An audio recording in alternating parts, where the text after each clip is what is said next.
Good morning. Welcome to Twin Lakes Church Daily Video Devotional. My name is Kyle Pitchford. I'm the Director of College Ministry here at Twin Lakes, and I'm so glad that I get to be with you guys this morning. We're here in my living room, and I just wanted to talk with you guys about Jesus' prayer in the Garden of Gethsemane.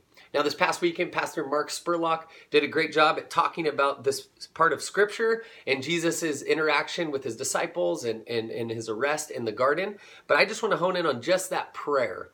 And so to give a little context, Jesus has just finished his Passover meal with his disciples where he's laid out that he is going to die as a sacrifice and then raise again 3 days later. And so he takes his disciples now down to the Garden of Gethsemane.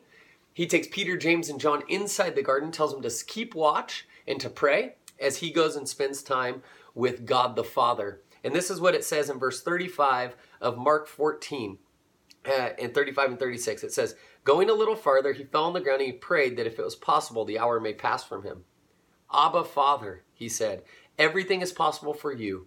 Take this cup from me, yet not what I will, but what you will.'" Jesus prays this prayer 3 times in a row. He prays, checks on his disciples, prays the same prayer again, checks on the disciples, and prays the prayer again.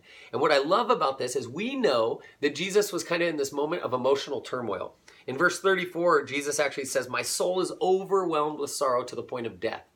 See, Jesus is experiencing this range of emotions because he knows that this night is going to start kind of a domino effect of rapid events that are going to lead him to the cross.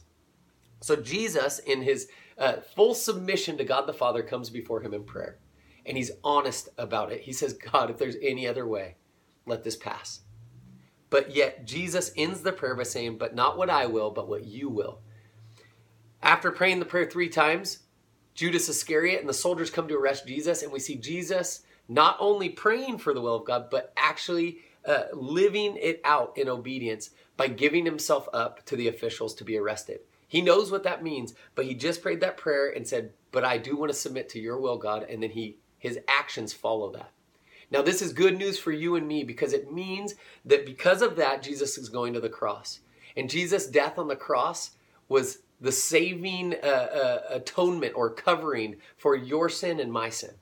And so it's this opportunity for salvation and a relationship with Jesus. So in that way, Jesus' submission to the will of the Father here means salvation for us.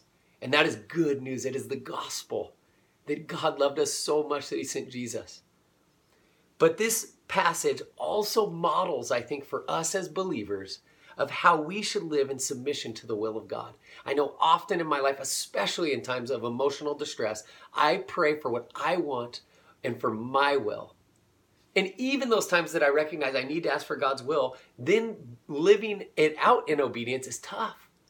And so this week, I hope you guys are excited about the gospel message that God loved you so much that Jesus went to the cross.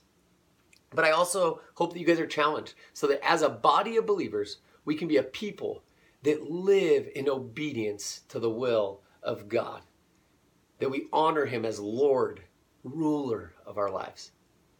That's my hope for you guys. Thanks for being with me this morning, and we'll talk to you later.